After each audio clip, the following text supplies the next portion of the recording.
विधानसभा सत्र का जो है कह सकते हैं कि अब समापन की ओर जो है सदन जो है बढ़ चला है और महज कुछ ही दिन बचे हैं। हमारे साथ नीरा यादव कोडरमा से विधायक हैं और उनसे जानना चाहेंगे। मैडम, जो ये विधानसभा सत्र चला, इसमें खास तौर पे देखा गया कि मैया सम्मान योजना, महिला सशक्तिकरण के जो मुद्दे हैं उसको लेकर पुरजोर तरीक़ा से जो है ये गर्मजोशी के साथ सत्ता और विपक्ष आमने सामने दिखे। लेकिन मैया सम्मान योजना को किस रूप में आप देख रही हैं अभी की जो स्थिति है? देखिए, योजना कोई खराब नहीं होती है, उसको आप किस ढंग से लागू करते हैं उसमें देखा जाता है कि आपके द्वारा क्या गड़बड़ी किया जा रहा है। तो मैया सम्मान योजना चुनाव के पहले तो 100% बोला गया कि हम सभी महिलाओं को जो 18 से 50 वर्ष के अंदर है उनको सबको देंगे। जैसे सत्ता पे वो बैठते हैं उसके बाद वो छटनी शुरू कर देते हैं। जवाब जब माननीय मंत्री जी का आता उसमें कहते हैं कि विधायकों द्वारा जो अनुशंसित है, अयोग्य लोगों को अनुशंसा किया गया उससे काटा जा रहा है। तो हम भी विधायक हैं, लेकिन हमारे द्वारा तो कोई अनुशंसा नहीं की गई। और हमने अपने विपक्ष के सभी माननीय विधायकों से लगभग पूछा तो उन्होंने कहा नहीं, हम लोगों के पास तो कोई अनुशंसा के लिए नहीं दिया गया। तो क्या ये सत्ता पक्ष के लोगों के अनुशंसा से हुआ है? अगर हुआ है तो उन पर कार्रवाई होनी चाहिए कि अयोग्य लोगों का नाम कैसे दिया गया।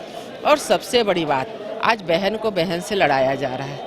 आप धनबाद का मैटर को देख लें, वहाँ पर एक दूसरे के लोग चप्पल बरसा रहे हैं, बाल खींच रहे हैं। तो ये सरकार कर क्या रही है? अरे भाई, जिनको देना है तो आप लिस्ट टांग दें कि ये क्राइटेरिया फुलफिल करने वाले लोगों को ये मैया सम्मान की राशि मिलेगी और इसको जो फुलफिल नहीं करते उनको नहीं मिलेगी। तो लोग वहाँ पर जाएंगे ही नहीं।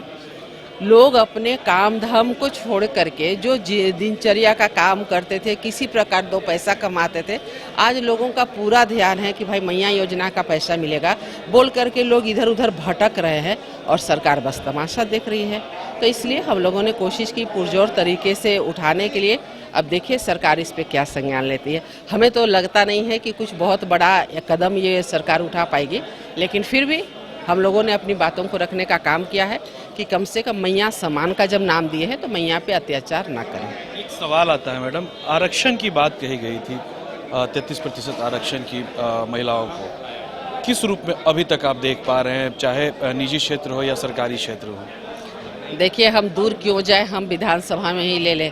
अभी हम लोग 81 में मात्र 12 विधायक महिला है, तो आप समझ सकते हैं कि ये बहुत पूरी तरह से तो लागू नहीं हुआ है और न किसी भी क्षेत्र में ये देखने को मिल रहा है। इसमें और ज़्यादा काम करने की ज़रूरत है और कम से कम आधा नहीं तो तिहाई भाग भी कुछ तो और संख्या बढ़े।